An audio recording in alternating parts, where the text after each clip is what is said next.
Tengo en mis manos lo urbano y lo humano, hábitat y discapacidad. Una lectura imprescindible para entender los andamiajes de esta problemática social. Quien lo lee por primera vez no deja de consultarlo más. Una reconocida militante en discapacidad, Cristina Braco, nos decía: yo en mi mesita de luz tengo el Martín Fierro, la Biblia y el libro de Silvia.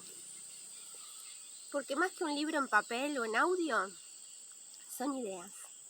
Son ideas que tienen la sabiduría de las semillas, que se esparcen para encontrar tierra fértil donde germinar. ¿Querés conocer más? Te invitamos a hacerlo. Lo urbano y lo humano, hábitat y discapacidad, de la arquitecta Silvia Coriat. Primera edición 2002, segunda edición 2011. Una herramienta militante. Que el libro podría estar en los anaqueles de libros feministas, porque sobre este tema muchas veces se entra por la normativa, pero vos entraste por otro lado. Hay una frase de Rita Segato que a mí me encanta, que dice que las mujeres pensamos haciendo huevo frito. O sea, que esta cosa de lo doméstico que está en nuestra vida, que está en nuestro cuerpo, en nuestro territorio, como dice, empezamos desde ahí, ¿no? Y el libro tiene mucho de eso. Sí, es cierto, lo corporal es algo que está presente todo el tiempo, que yo lo tengo presente y que yo no podría concebir espacios habitables sin pensarlos desde el cuerpo, desde el cuerpo. Viste que hubo un debate hace años sobre si la arquitectura es escultura o es qué clase de arte es. Y entonces hay mucha gente que valora la arquitectura que se hace desde afuera, como una escultura, lo que ves desde afuera. Y hay una postura que es mucho más, a mi gusto, más humana, que es diseñar desde adentro. Pero yo creo que voy un paso más allá y digo, hay que diseñar desde el cuerpo hacia afuera. ¿Qué es lo que necesito como espacio, como hábitat que me rodea, que me contiene y que estoy en intercambio permanente? Sí. Bueno, en el libro hay una imagen que para mí es súper significativa, que tiene que ver también con tu activismo, digamos, y con todo esto que estás contando. Sí. Que es esa, creo que es de un libro de tu mamá esa imagen, ¿no? Que es de un bebé con un banquito tratando de alcanzar juguetes. Tal cual. El bebé va gateando, se trepa, trata de alcanzar los juguetes, los alcanza y cuando los alcanza ya está paradito, ya está en bipedestación. Cambió su manera de ver el espacio y por lo tanto de construir la realidad dentro de sí mismo. Porque desde el piso, si hacemos la prueba de reptar y mirar el recorrido, siempre vemos todo en una sucesión lineal, en un mismo plano horizontal. En cambio, cuando estamos parados, es una visión de conjunto mucho más abarcante que permite organizar lo que uno ve mejor. Y entonces ese banquito y ese bebé lo mostramos un poco para explicar que los espacios, y no solamente los espacios, los objetos, los equipamientos, son disparadores de estrategias de pensamiento y de acción en los niños y también en los adultos. Sí, totalmente. Y también, por supuesto, en personas que por algún accidente o discapacidad sufrieron cambios en su cuerpo y se modificó su esquema corporal, que es la manera en que ellos perciben su cuerpo. Entonces, es muy importante de qué manera se conciben los espacios y los equipamientos para que puedan propiciar estas estrategias de pensamiento y acción que son tan necesarias para llevar adelante la vida. Esas imágenes son de un libro de mi madre. Sí, el libro se llama Desarrollo psicomotor en el primer año de vida. Ella fue neuropediatra, pero ella fusionó, por su manera de concebir su trabajo, por su ética de vida, fusionó la medicina con una militancia fuerte a favor de la inclusión, desde la medicina. Yo tengo presentes en las cenas de casa, que era la comida que compartíamos, porque ella trabajaba en el hospital de niños, que de repente sonaba el teléfono, ella iba al consultorio, que lo tenía en una habitación de casa, y se escuchaba cómo le decía a una mamá de una chiquita con síndrome de Down de 3 años, dígale a la directora que la tiene que tomar, que es ella la que está totalmente desubicada, que tiene que empezar conociendo a la nena y darse cuenta de que esa nena está en perfectas condiciones de formar parte de un grupito de jardín. Claro, lo decía en una época que los niños con síndrome de Down ni siquiera eran aceptados en las escuelas especiales. O sea que su trabajo produjo una revolución. ¿Qué eso era? 1950 más o menos. 1960 en adelante. Entonces, yo desde chica viví esa manera de ser, de combinar la profesión con un activismo que no le quedaba otra que desarrollarlo para poder llevar adelante su profesión como ella sentía que tenía que ser. Yo tengo esa marca ya desde el principio. Y después tengo otra marca de la familia, que me di cuenta hace poco, pero que es muy así, que tiene que ver con mi tía, hermana de mi mamá. Sí, su tía Dina. Sí, mi tía Dina Fogelman. Ella es bióloga. Ella en los años 50 se recibió en la primera camada de ecologistas. Y la ecología era un concepto que recién hace pocas décadas se empezó a conocer, pero no hace 60 años. Y yo, que toda la vida odié el enciclopedismo, odié los cuadros sinópticos, odié los sistemas clasificatorios, porque sentía que separaban las cosas de una manera muy artificial. Cuando entendí desde chica el sentido que tenía la ecología, cómo interrelacionaba cosas que aparentemente pertenecían a campos completamente diferentes, como puede ser el ser humano, los animales, las plantas, el medio ambiente, que también es como lo teníamos separado en los primeros años del colegio. Biología, anatomía, zoología, como paquetes que no tenían nada que ver uno con el otro. Y de repente, con la ecología, se te junta todo, y en medio de todo eso el ser humano. Entonces, no es que yo me haya fascinado con la biología, pero sí con esa manera de razonar. Por eso, en el libro, el anexo, que es donde aparecen pautas de diseño, yo hago una introducción donde explico que para poder referirme a qué necesitan personas que tienen ceguera o que tienen discapacidad visual o discapacidad motora o distintas características como que tienen diferentes necesidades en el espacio físico, no me queda otra que hablar de un tipo de problemática y otro tipo de problemática. Pero en vez de hacerlo de esa manera, hablo de atributos. O sea, trato de sostener que el espacio que habitamos es un espacio compartido por todos. Y entonces, las personas necesitan diferentes atributos. Yo no digo, un ciego necesita esto, una persona con discapacidad motora necesita esto otro. Digo, los espacios tienen que cumplir con determinados atributos para ser inclusivos. Entonces ahí empiezo a incorporar en esos atributos esos rasgos que personas que no ven o que ven con dificultad, que no caminan con dificultad, que no escuchan con dificultad, que no comprenden o comprenden con dificultad, más lo que pudiera surgir, porque siempre es como una lista abierta, pudieran tener cabida en esos espacios inclusivos. Y trato de que quede muy claro en el anexo que yo hago una clasificación porque no me queda otro remedio, pero que el espacio es habitable por todos y es continuo. Me gustó esto de combinar historias personales con la aplicación de una norma. Realmente me pareció, como decía Daniel Silverfaden, que era una forma novedosa de humanizar el derecho y la arquitectura al mismo tiempo. Se me hace que hacía o mostraba la evidencia y la vivencia de alguien que anda por el mundo tratando de actuar igual que otro, pero en forma diversa, porque en definitiva la discapacidad es eso.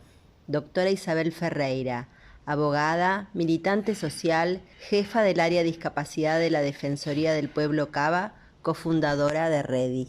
Hay un principio de lucha de los movimientos de personas con discapacidad que hoy está en todos los discursos, o sea, permanentemente se repite que es nada sobre nosotros sin nosotros, inclusive los discursos se terminan con la frase.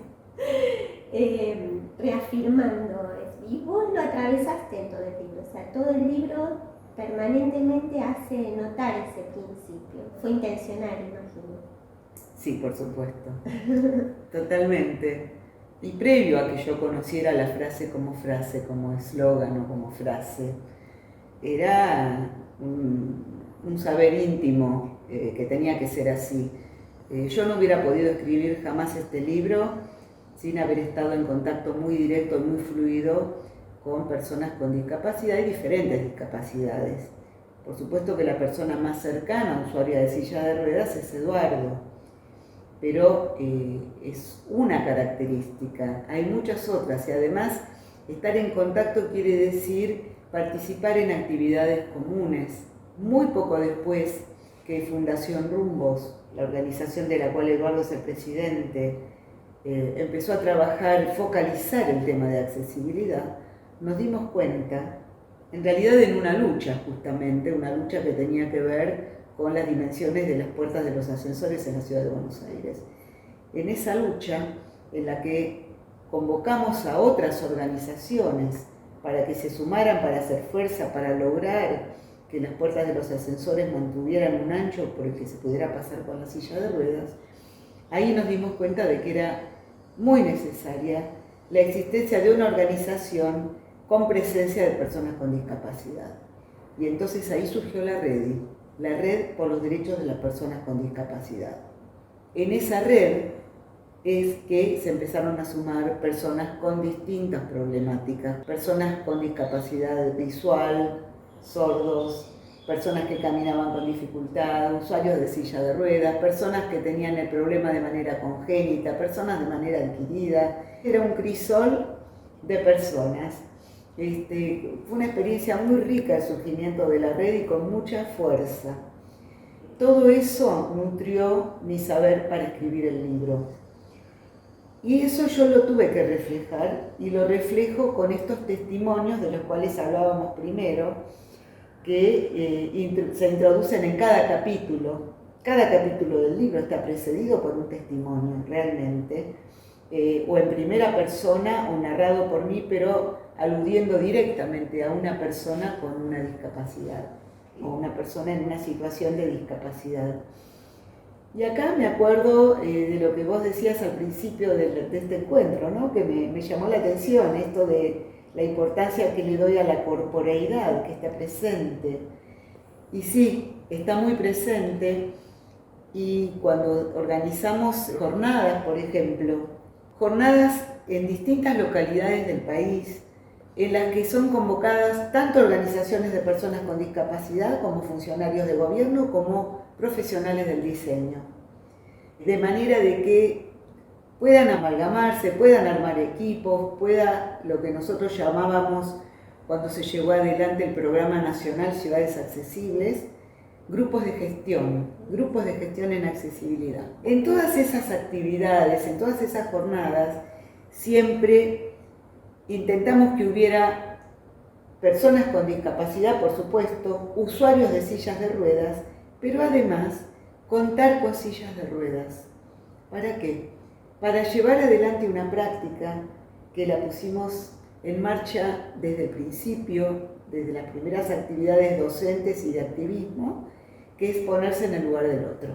Fundamentalmente, con los arquitectos, percibir el espacio desde una silla de ruedas y comprender desde ahí cuáles son los requerimientos, las necesidades, como para poder internalizar esas percepciones y ponerlas en juego cuando diseñan. Nada sobre nosotros y nosotros está implícito y explícito en todas estas experiencias, en las que están las personas mostrando cómo se manejan, cómo pueden hacer las cosas, cómo resolvieron obstáculos, cómo hay obstáculos que no los pueden salvar y que cuántas cosas les están impidiendo que quisieran hacer, y al mismo tiempo los arquitectos cómo aprenden de toda ese intercambio que es vital. Que alguno lo podés pasar por el cuerpo, como es decir, bueno, me siento en una silla de ruedas, sí, y otro no lo podés pasar por el cuerpo la mayoría de las veces porque tiene que ver con cómo hemos vivido.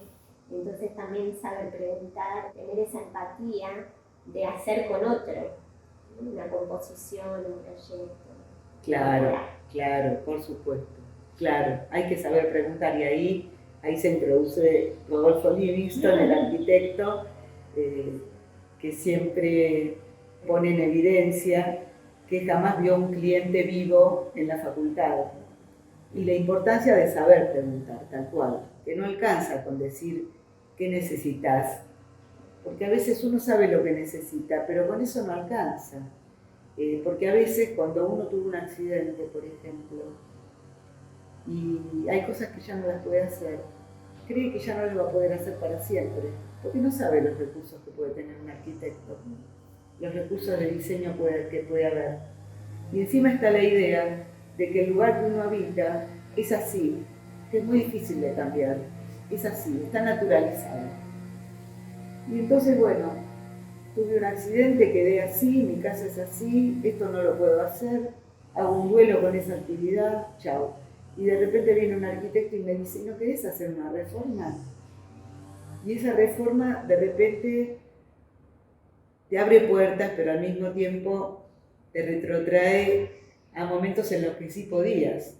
Entonces es muy delicado, hay que saber preguntar y hay que saber ofrecer, hay que mostrar que hay cosas que son posibles de cambiar para que puedas llevar adelante lo que en algún momento te gustó, en algún momento te diste cuenta que no podías, pero que ahora de repente quizás lo podés recuperar. Sí, para el profesional pienso es invertir un poco lo que muchas veces desde la formación académica se produce, que uno sale creyendo que tiene que tener respuestas. Y vos lo que estás diciendo es todo lo contrario, ¿no? Uno tiene que poder formular las preguntas, y con la seguridad de ese no saber, pero que lo vas a poder construir con el otro. Tal cual, es una construcción conjunta. Lo urbano y lo humano tiene mucho más de lo que figura en sus letras impresas. Es un libro disparador. Uno no puede evitar asociar con cantidad de cosas, como si fuera una pelotita de ping-pong rebotando en otros rincones de la mente, en otros conocimientos. Arquitecto Rodolfo Livingston. En los últimos años, antes de recibirme y ya recibida, formé parte de la cátedra del arquitecto Roberto Doberti. Y él, para mí fue muy importante, fue un maestro con mayúscula, porque él incorporó conceptos de no naturalizar lo que está construido, no naturalizar los espacios, son todas construcciones humanas, son artificiales y cambian según los sistemas económicos, sociales que dominan en ese momento. Y establecía análisis, investigaciones de por qué determinados espacios se correspondían con determinadas sociedades, ¿no? Entonces, esa mirada a mí también me resultó en un sentido familiar, porque en mi familia también existía ese espíritu crítico constructivo, de no tomar las cosas tal como vienen, sino todo pasarlo por un filtro diciendo, ¿será realmente así? ¿Será lo mejor esto? ¿No puede haber otra manera de pensarlo, de concebirlo, de hacerlo? Entonces, esto también venía conmigo y lo encontré en la cátedra de Doberti. Entonces, bueno, formó parte de mi bagaje. La cuestión es que cuando me encuentro con Eduardo Joly, el actual presidente de Fundación Rumbos y mi marido, cuando nos reencontramos, porque en realidad nos conocíamos desde pequeños, esa ya es otra historia, que no va a entrar acá. Pero está en el libro. Ah, está en el libro, bueno. Cuando nos encontramos, él me conmina a que me dedique a la accesibilidad. Es decir, me muestra qué problema tan serio hay, porque él era usuario de silla de ruedas, también en esa época era usuario de bastones largos y ortesis, o sea que caminaba, pero era usuario de silla de ruedas, no habiendo sido antes usuario de silla de ruedas ni de ortesis largas y bastones, notaba la gigantesca diferencia en la vida en sociedad y en la movilidad y en el llegar a los lugares, etc., ¿no? Realmente él descubrió como vivencia propia lo que es la inaccesibilidad, no solo física sino también social. Pero bueno, yo era arquitecta y entonces me planteó la importancia de dedicarme a ese tema. Yo lo asumí y tomé ese compromiso, aunque en un primer momento me resultó raro. Era una época que todavía, yo lo pienso y me resulta increíble, ¿no? Es como que uno tenía un prurito en relación a la discapacidad, si no era algo de muy pocos, si no era algo suntuario, nada que ver. Después me di cuenta que era todo lo contrario. Pero en ese momento, bueno, yo me comprometí porque realmente me di cuenta que era una necesidad. Y entonces lo que hice fue una enorme asociación de ideas. Me vinieron las imágenes de todo esto que te estuve contando. Y todo eso incidió en mi mirada sobre la accesibilidad, porque no se trataba solamente, justamente, como vos dijiste, de contenidos como los que están en el anexo, ¿no? De medidas, de proporciones, de conformación de espacios, sino que se trataba de tratar de descubrir qué es lo que pasa en la sociedad por la cual los diseños dejan a tanta gente afuera. ¿A qué se debe? Claro, es como que vos tenías todo esto que hacía ruido, que te lo potenció el encuentro con Eduardo, el poder entender y poder pensar cómo se va conformando esa falta de accesibilidad, pero por otro lado tenías también todas las herramientas que venían de la ecología, de las diferentes disciplinas que transitaste, ¿no? O sea que Exacto. fue reunir todas esas herramientas conceptuales que Sí. diálogo de asociación. No naturalizar el umbral de la casa, no naturalizar el cordón de la vereda, no naturalizar el primer piso por escalera, el diseño de los baños. Saber que otra forma es posible. Exacto, exacto. Y al mismo tiempo no disociar el problema físico como una cuestión médica de la cuestión funcional de cómo me voy a manejar por la calle y de la cuestión social de cómo llevo adelante mis proyectos de vida. Yo empecé a analizar todo junto, todo interrelacionado. Me di cuenta que estaba más que relacionado. Cuando vos decidiste escribir el libro, es todo esto que tenías que reunirlo Sí. en un proyecto. Lo primero no fue escribir el libro, lo primero fue trabajar el tema, aprender, empezar a hacer algunos escritos y muy pronto empezó una demanda, porque claro, nosotros también éramos activistas de la ciudad, estábamos en contacto con activistas a favor de que la ciudad de Buenos Aires fuera lo mejor posible, lo más humana posible y ambientalmente lo más sana posible. Estábamos en contacto con un movimiento que había de activistas de la ciudad que nos convocaron porque justo se estaba por desarrollar la Convención Constituyente de la ciudad, donde había que redactar qué ciudad queríamos. Entonces dijimos, bueno, incorporemos la accesibilidad ahí. Y fueron los primeros escritos sobre accesibilidad, fundamentando la importancia que tenía, etc. Luego hubo otros escritos para las primeras charlas que dimos, en colegios de arquitectos o en la Universidad de Belgrano primero, luego en la Universidad de Morón. Los escritos se fueron desarrollando y esos fueron la base de lo que luego formó parte del libro. ¿Cuál era la estrategia que yo me planteaba en el libro? Pero que previamente me la planteé en cada charla que di. Primero, que aparezcan los usuarios con discapacidad, que aparezca el testimonio de una persona concreta que le está pasando algo en el espacio físico donde está. No era solamente esa foto que se ve por todos lados de una persona en una silla de ruedas delante de una escalera, no. Era una situación vital que estaba pasando, un relato de algo que le está sucediendo a alguien y que de repente hay algo que no puede porque hay algo que se interpone y que es un obstáculo físico. Todas mis actividades siempre fueron precedidas por un testimonio vivo. Luego viene una reflexión, donde entra todo esto de lo que estuvimos hablando recién, y luego algunas pistas para alguna estrategia de cómo solucionarlo. Es un poco el criterio que yo tuve siempre, ¿no? Entonces, cuando tengo que encarar el libro, claro, yo tenía todo ese material, que era mucho y para diferentes lugares. Cada texto era diferente, pero al mismo tiempo cada texto era igual. Era muy difícil. Empecé haciendo una especie de compilación, pero tampoco me cerraba. Me di cuenta que iba a necesitar ayuda para armar el libro. Y entonces ahí recurrí, y fue una maravilla, a una escritora, que se lo agradezco muy especialmente, que es Susana Suark, Susana Suar, que es escritora en prosa y en poesía, y es alguien en este momento muy reconocida, y a lo largo de 2 años me ayudó, y se involucró tanto y el diálogo fue tan fuerte que ahora está muy comprometida con la accesibilidad, de la que se enteró al ayudarme con el libro. Ella me ayudó a que ese sentido que yo tenía en cada escrito sea un sentido que se pueda leer a lo largo del libro.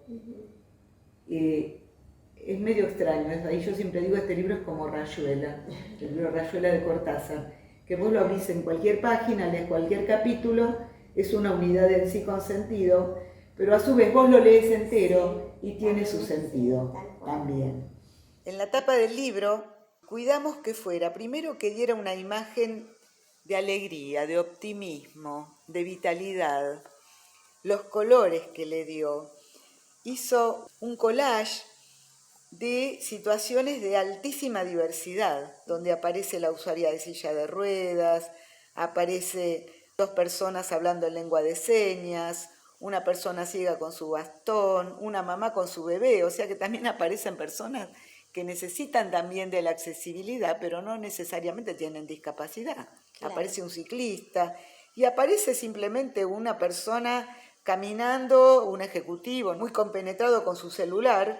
Si ves el tamaño del celular en la imagen, te vas a dar cuenta cuándo fue escrito el libro, y con su portafolio, con lo cual es alguien que mejor que no haya distracciones en el camino porque se va a tropezar y se va a caer. A veces ahora cuando hago informes de accesibilidad, directamente pongo estas imágenes porque le dan una humanidad, algo muy técnico que uno está diciendo. Entonces en esta imagen nosotros queríamos mostrar cómo para una persona con cierta obesidad resulta complicado levantarse cuando el banco es muy bajito. Y Juan estaba con la preocupación de cómo poder mostrarlo sin herir susceptibilidades, sin que parezca una imagen burda. Tratar muy bien a esa persona que está dibujando, esa personita que por más que es una caricatura, representa a muchas personas de carne y hueso. Y entonces hizo varios dibujos y estuvimos un rato largo decidiendo cuál de las imágenes era la mejor. Y al final, bueno, elegimos esta que creo que fue correcta. Frente a este libro no estuve solo. A medida que me internaba en el océano de esta producción, se me iban apareciendo las imágenes de los discapacitados que conocí a lo largo de mi vida, y también mi propia experiencia como discapacitado. Atravesado por recuerdos de infancia, leí este libro. Y a medida que se iba desplegando, mantuve diálogos imaginarios entre el pibe que fui y el viejo que soy. Así llegué a la conclusión que este era, aún sin saberlo, aún sin que Silvia se lo hubiera propuesto, un libro que Silvia escribió para mí, destinado a mí para que yo pudiera hilvanar los fragmentos desperdigados de mi historia. Juan Carlos Volnovich, médico psicoanalista. Simplemente agradecerte postulándote al premio Soy Arquitecta 2021. Tu obra es más que un libro en papel o audio, es un libro con ideas que semillaron y se esparcieron para multiplicar, y tienen el gran desafío de tomar el legado para seguir construyendo un mundo donde quepan muchos mundos. Equipo de Fundación Rumbos y demás postulantes. El libro de Silvia fue una alegría, fue uno de los primeros, lo tengo todo deshojado. Y siempre recuerdo la frase del prólogo en relación, pensar a la discapacidad es a la medicina como creer que el racismo lo va a resolver un dermatólogo, la violencia de género un ginecólogo. No sé si era tan así, pero siempre lo dije de esa manera. Y lo otro que me quedó muy marcado fue en relación de cuántos cumpleaños se pierden. Y siempre cuando estoy con alguien y sale el tema, digo, ¿vos podrías invitar a alguien usuario de silla de ruedas a tu casa? Así que Silvia fue pionera, fue quien se animó a humanizar, a interpelarnos y a darnos bibliografía para cada una de nuestras clases. Gracias.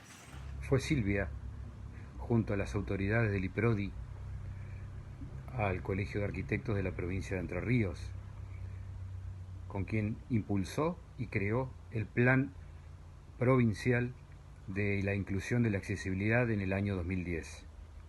Fue Silvia quien nos mostró el camino para quienes construimos la ciudad, que el diseño debe pensarse para todas las personas de manera inclusiva. Y es Silvia quien nos cobija y enseña con sus acciones y conocimientos que son mucho más amplios que la arquitectura misma. Silvia, maestra en un primer espacio de formación, luego maestra elegida. Tuve la dicha de acompañar a ella ir a rumbos en espacios laborales, de los que aprendí un montón, pero sobre todo aprendí a luchar, a revisar, a cuestionar y a compartir. Muchas gracias. A Silvia Coriat la conocí en el año 2005, en el segundo encuentro de ciudades accesibles. En ese año también leí Lo urbano, lo humano, el cual considero un libro de cabecera.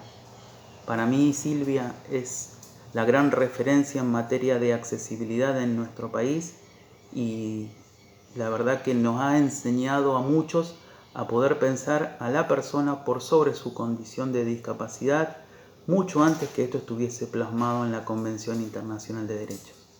Fue una gran oportunidad para la provincia de Santa Fe contar con la presencia de la arquitecta Silvia Coriat en instancias de formación, tanto sea de los equipos técnicos como también del público en general, en diferentes instancias de oportunidades en las que ella transmitió sus saberes con mucha generosidad, con mucha riqueza, nos permitió y posibilitó poder pensar y planificar de otro modo y enriquecernos de la mano de ella y de su sencillez. Gracias. Desde el programa Discapacidad y Accesibilidad de la Facultad de Filosofía y Letras de la Universidad de Buenos Aires, el libro de Silvia Coriat nunca puede faltar en la bibliografía de nuestros espacios de trabajo y de formación. Hemos aprendido y seguimos aprendiendo de ella, es un estímulo para pensar el espacio universitario y fundamentalmente la accesibilidad en esta articulación que con una perspectiva humanista y de derechos humanos permite hacer la mirada y la propuesta de Silvia, las diferentes dimensiones de lo técnico, lo experiencial y el saber territorializado de la militancia. Así que bueno, celebramos su trabajo, lo seguimos y nos nutrimos a diario. Hola, soy Andrea Gracia, soy periodista, soy una mujer con discapacidad visual y gracias a Silvia Coriat entendí lo que es el diseño inclusivo, el diseño de los espacios, tanto públicos como de las viviendas, y entendí también que la arquitectura puede ser una profesión al servicio de las personas que tenemos algún tipo de discapacidad y algún tipo de limitación funcional. Por eso, gracias a Silvia por su compromiso y por poner su profesión al servicio de las personas que tenemos alguna discapacidad. En lo personal, tuve primero la suerte de tenerla como docente para mi propia formación y le agradezco profundamente haber encontrado en ella una mirada comprometida y creativa para abordar el diseño del hábitat no solo desde un aspecto técnico, sino sobre todo desde una posición realmente inclusiva, humana y sensible. Silvia Coriat, qué decir, maestra de maestras. La conocí allá por el año 2003 en la presentación de su libro en la Facultad de Arquitectura de La Plata y desde entonces no deja de asombrarnos todos los días. Ha capacitado personal de la universidad y sigue hoy con su semillero plantando cada semillita en el seminario de posgrado. No tenemos más que agradecerle todo el camino que nos fue marcando y ella donde va caminando va dejando su huella. Te queremos, Silvia. Quiero reconocer el trabajo de Silvia de todos estos años, décadas, lleva difundiendo, activando y haciendo aportes teóricos muy importantes en relación a la accesibilidad para personas con discapacidad, siempre incluyendo en sus talleres y demás espacios de participación, compartiéndolo con otras personas con discapacidad e incorporando nuestras voces en cada uno de esos espacios en los que hace activismo y difusión. Me acerqué a una temática por curiosidad y se abrió un mundo. Ese mundo que comenzó en un micro junto a Silvia, viajando a la primer ciudad de las muchas que recorrería con ella a lo largo de 10 años. Se fue poblando de experiencias y de personas valiosas y soy una red de compañeros que trabajamos en accesibilidad, que hacemos que otras realidades sean posibles y siempre en un horizonte compartido de buen vivir seguimos sumando. La realización de este video se hizo gracias a la colaboración de equipo de Fundación Rumbos, Ivana Ibusic, Luz Espinosa en la edición y de quienes dimos nuestro testimonio.